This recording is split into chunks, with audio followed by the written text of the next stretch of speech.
You probably answered that question before I even finished asking it. Lower class. Middle class. Upper class. Most people decide in 3 seconds flat, based on their paycheck, their postcode, the car sitting in their driveway. But here's what decades of wealth research have proven. Your income tells you almost nothing about your financial position. Your net worth tells you everything. And when affluent and high-earning professionals actually sit down and calculate that number, the real number, most of them find out they are not where they think they are. I'm the affluent strategist, and today we're doing something different. We're not just going to walk you through the wealth ladder, from the bottom quartile to the top 10%. We're going to run the actual math on what it takes to move between each level. No vague advice. No motivational fluff. Just the numbers. And we're going to follow one person the entire way. A composite based on real Federal Reserve data. His name is Marcus. He earns $95,000 a year, and lives what looks like a solidly upper middle class life. But when you calculate his actual net worth, he's in the bottom 25%. By the end of this video, you'll know exactly where you stand, and precisely what it takes to move up. Before we touch any number, one principle has to land. Your income is not your wealth. Your net worth is. Net worth is deceptively simple. Take everything you own, your home, your savings, your retirement accounts, any investments, your car, and add them up. Then subtract everything you owe, your mortgage to your car loan, your student debt, your credit card balances. That final number is your actual financial position. And it has nothing to do with your paycheck. A person earning $200,000 a year can have a net worth of zero, while a person earning $70,000 can be on track for a 7-figure retirement. The income is the river. Net worth is how much water you've actually stored. The data we're using is from the Federal Reserve's Survey of Consumer Finances, the most rigorous wealth study conducted in the United States. While it is updated every 3 years, it gives us the actual distribution of net worth across American households by both wealth level and age group. Some of these numbers are going to reframe how you see your own financial life. Let's get started at the bottom and build up. Meet Marcus. 34 years old. Senior marketing manager at a mid-sized firm. Annual salary is $95,000. After federal and state tax, he takes home roughly $5,800 a month. He rents a well-located apartment at $1,800 a month. Drives a 2022 SUV he's proud of. Contributes 3% to his 401k, just enough to get part of the employer match. He has a savings account he calls his emergency fund, although he hasn't added to it in 8 months.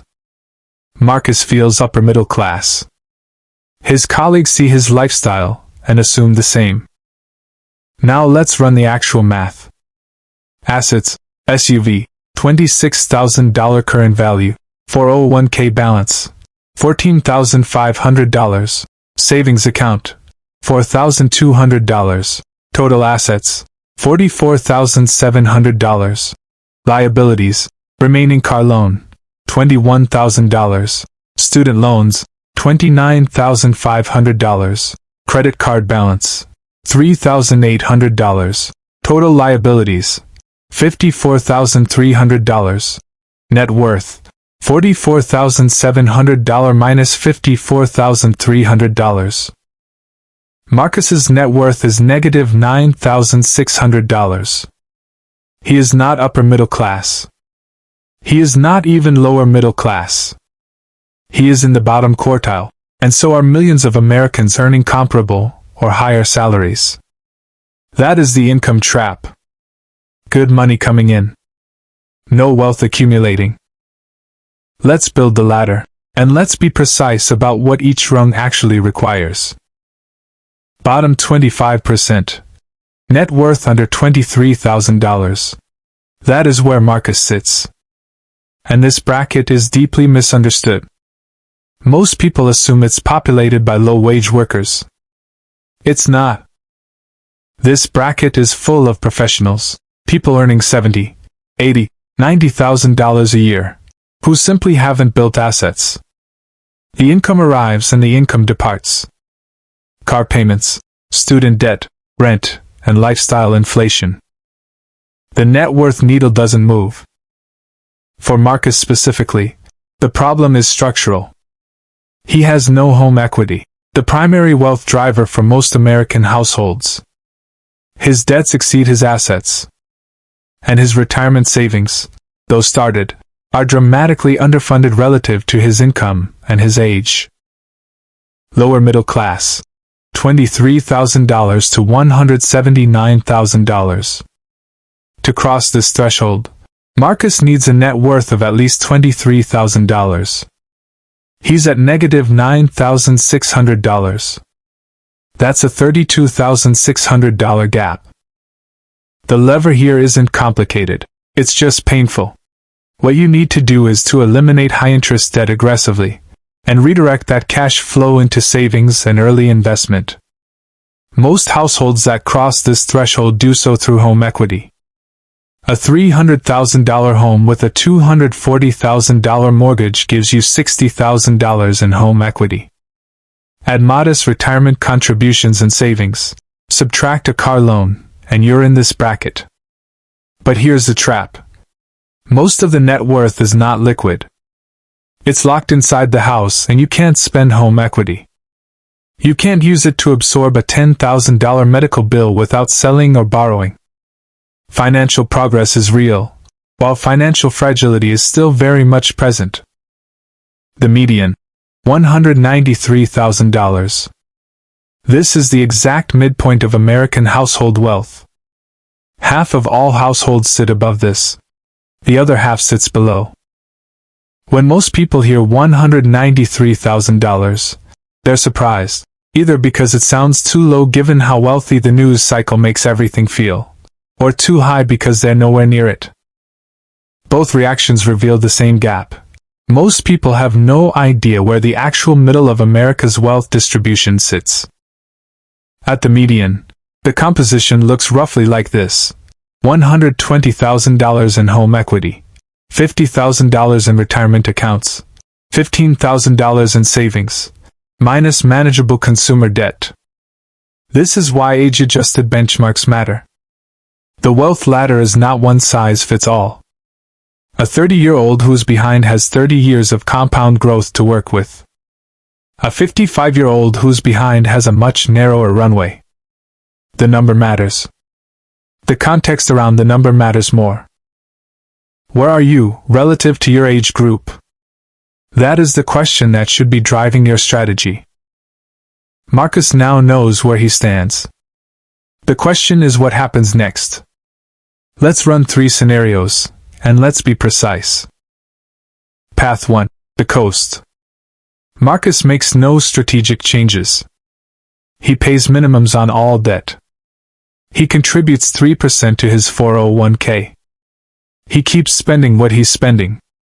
His student loans take 12 years to eliminate.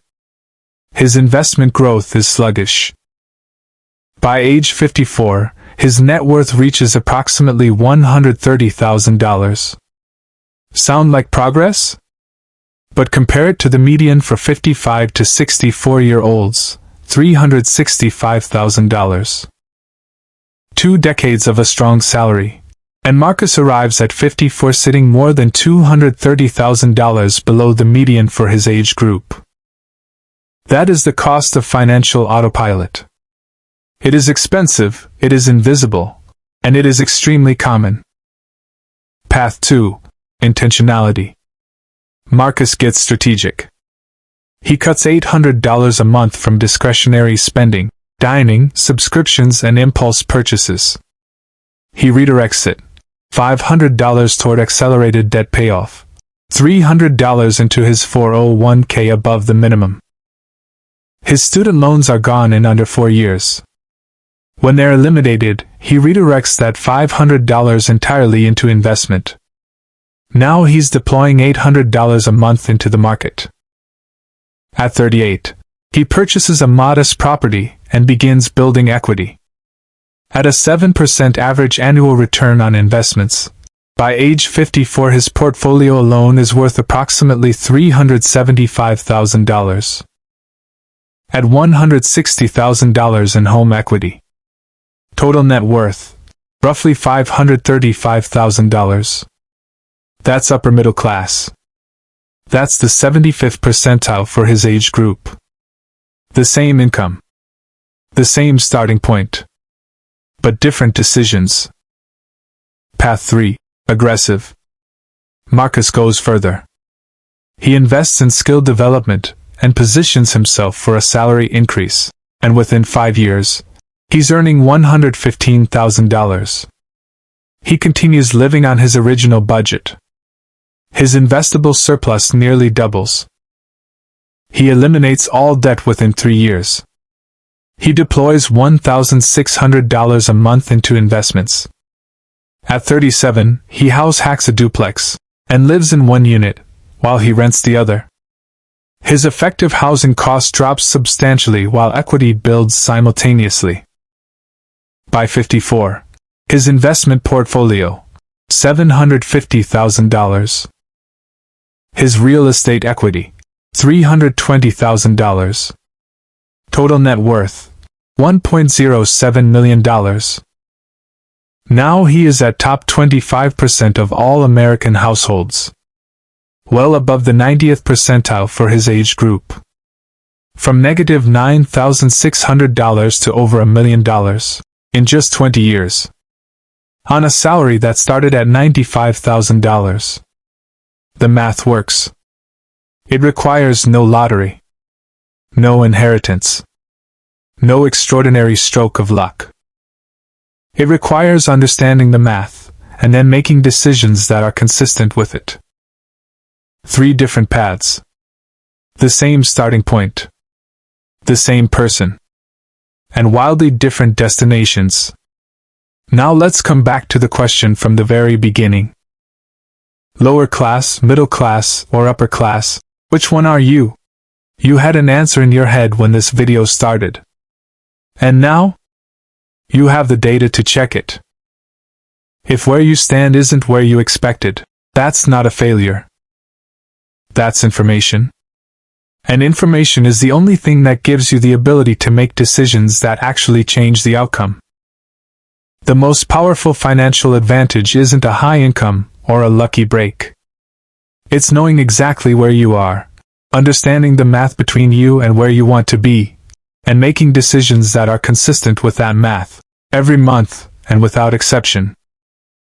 The wealth ladder isn't fixed. People move up it every single day.